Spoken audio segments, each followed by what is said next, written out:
I'll start off with that's a really good team. They do a good job, and obviously the culture that they've developed as winners and what they did last year, and the carryover from just the mentality standpoint. It breeds winning, and it breeds competing at a level that you expect to win. And so I thought they did that.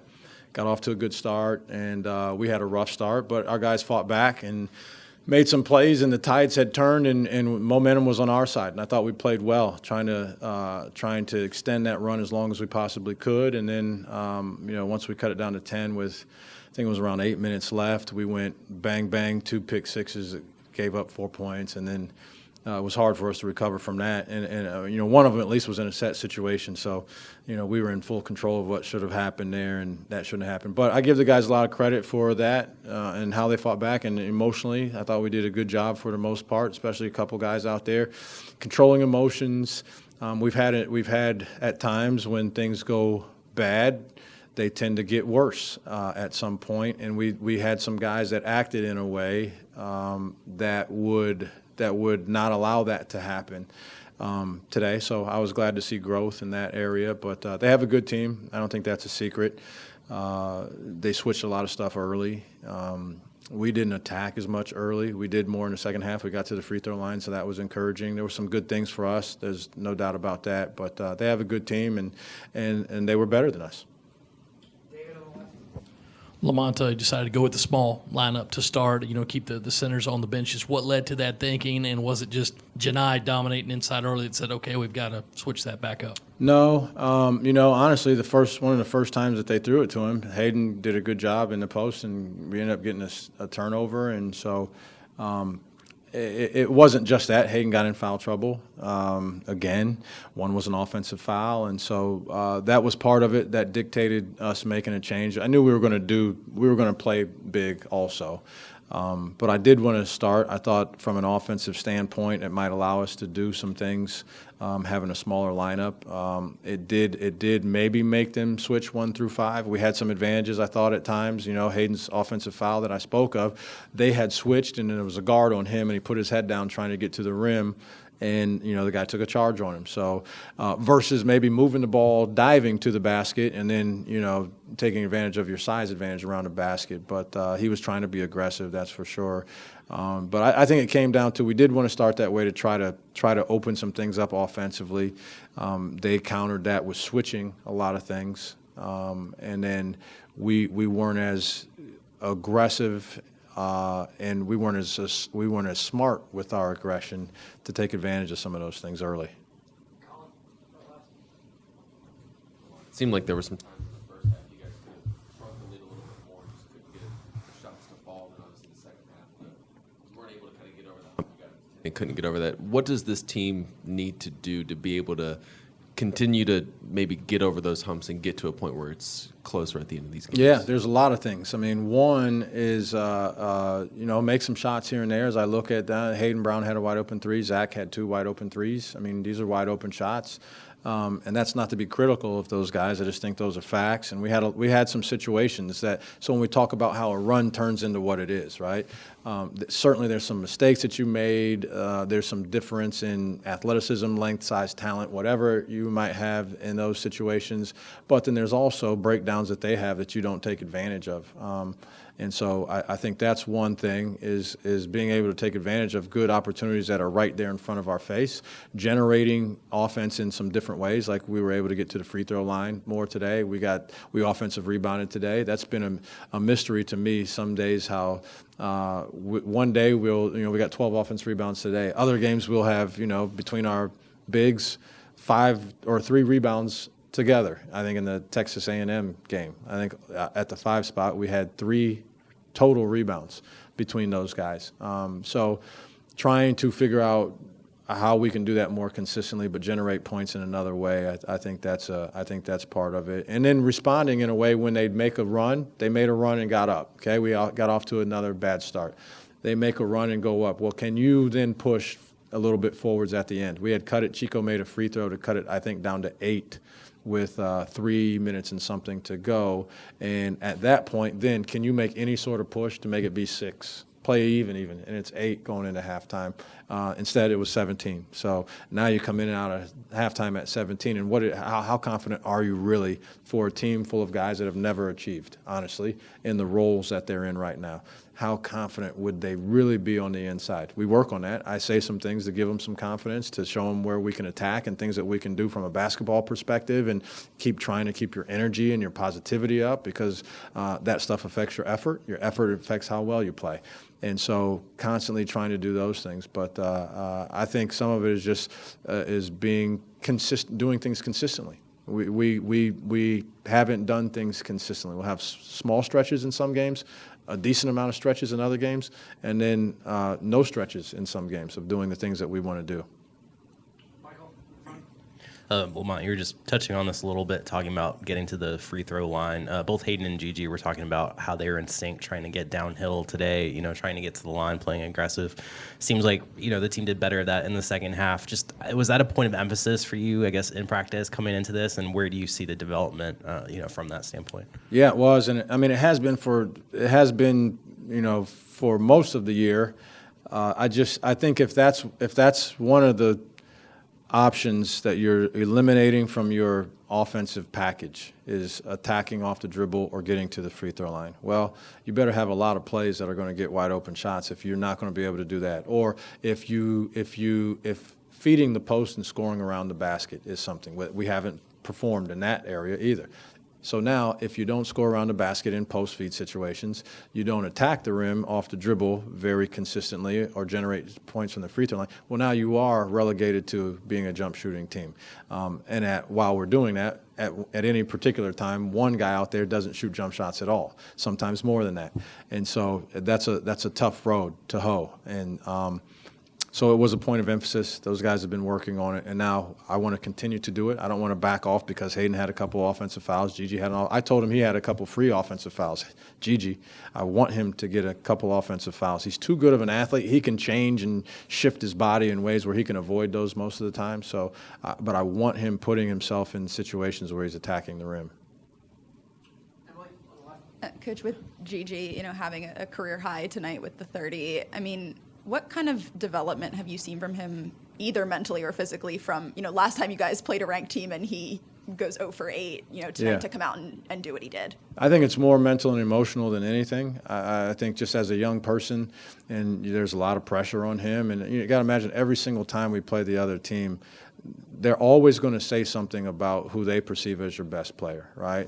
The bench is going to be on you, the fans are going to be on you, but then you got a guy that's got his story and all the things, the decommitment for North Carolina, you're number 1 in the class, all these things, you're going to hear it, a crazy amount of that every game. So to respond to that as a guy that just turned 18 years old is not easy. Probably if any of us in any aspect of our lives were receiving that sort of criticism at something that we thought we were good at and then we're not performing well that day, I don't know how we would respond the next day, let alone the next minute worth of playing. So I just want to say that to acknowledge the challenge that's out there for this guy on a day-to-day, possession-by-possession basis. So I think his growth was in how he responded. I mentioned it after the game. I didn't even talk about anything that had to do with how many points he scored, but how he responded. I heard his voice in huddles in a positive way. He was very active. Our overall energy level goes as his does.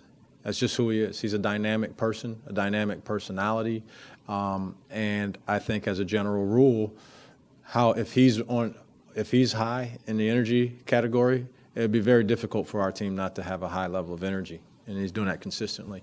And so I thought that's where it was. I thought it was less. Of course, he it manifested itself in, a couple made shots. He drives to the basket. He's going to the offensive glass more effectively, even though he got maybe 3 of them. But a couple times that he didn't get it, he went, and he didn't hang his head as if that wasn't worth my effort to go in there and not get it. It was like fiddlesticks. I'll get the next one, and he would run back. So that's who we need. That's who he has to be. That's who he's going to be one day. One day he's going to be that guy. One day, I don't know when it'll be, one day he's going to be a dude like that. I'm telling you, he's intelligent. He has a lot of abilities that way. He thinks the game really well, and so, but it's a difficult situation just because he is young and trying to get to that on a consistent basis. So hopefully this helps catapult him forward, not as a shot maker, not as a guy but just as a guy that handled the situation very well. Coach, Josh Gray had a really good performance today on the glass. He grabbed 8 rebounds in just 21 minutes of action. Was there anything that you saw out there on the court that really led to this kind of outing from him? And how much different is this team when Josh Gray or BVB or anyone in the front court is having that kind of performance on the glass? Yeah, good question. He was in position at times. When we get the ball in certain spots, we have a thing we call spots, actually. And you're supposed to go to these particular areas. Josh did a good job getting there. We did a good job of getting the ball in places where spots was a thing, because we're more likely to rebound in those. And his energy was good. He was active, and then maybe 1 or 2 of them bounced his way. We're much better. We're significantly better when we can do that. It gives guys confidence to attack the rim and confidence to shoot shots, and knowing that we have a good chance to get those things back, get extra possessions that way.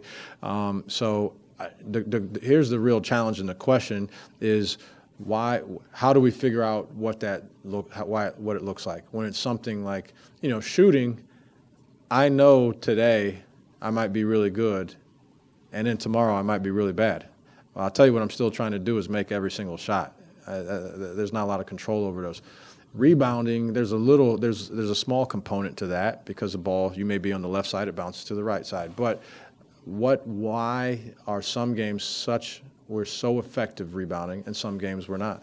A guy like Oscar Tshiebwe, for example, right?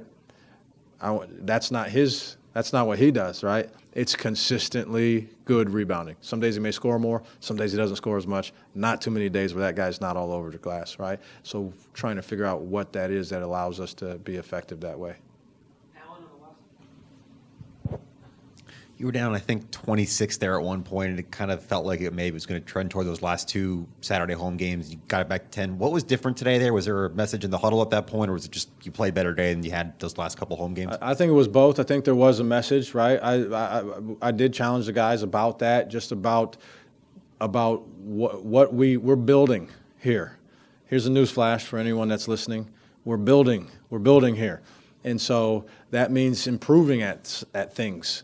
And hopefully improving on a consistent basis. But before you can do that on a consistent basis, you have to do it once, and then maybe you don't do it the next time, and then you do it 2 days in a row. So that's what we're trying to do is consistently build. And so I think just the message was, okay, let's move forward. Let's control our emotions, our attitudes. Let's not hang our heads. Let's play. It's a lot of game, bud. There are a lot of possessions in this game. And you have way more control over what happens in the rest of this game than I do. I'm going to push a couple buttons here or there, and you have the ability to play. And so we did. We challenged them on that, and I think a lot of it did. It was a byproduct of us hanging in there. We've showed some signs again. Once it starts going down, you've been there, it goes down. I mean, really down. And we didn't do that. And then we had a couple things that went our way at the same time. We switched over to the zone. That was effective. We did a good job in the 13 in our zone. And then we made a couple baskets, and then we got happy, right? And so, honestly, we played better because we were happy. Don't you play better when you're happy? We played better because we were happy. Well, you have to learn how to be happy because you're trying hard, because you're following the rules, because you're working and out there with your teammates, your friends, your boys, your brothers, your family. You have to have joy in that. And when you do, you'll find ways to play well eventually, right? And so I thought we did a good job. I thought really it came down specifically to that. Maybe 1 or 2 baskets went in that got us going. But once we started playing and we felt really good about what we were doing, guys played well.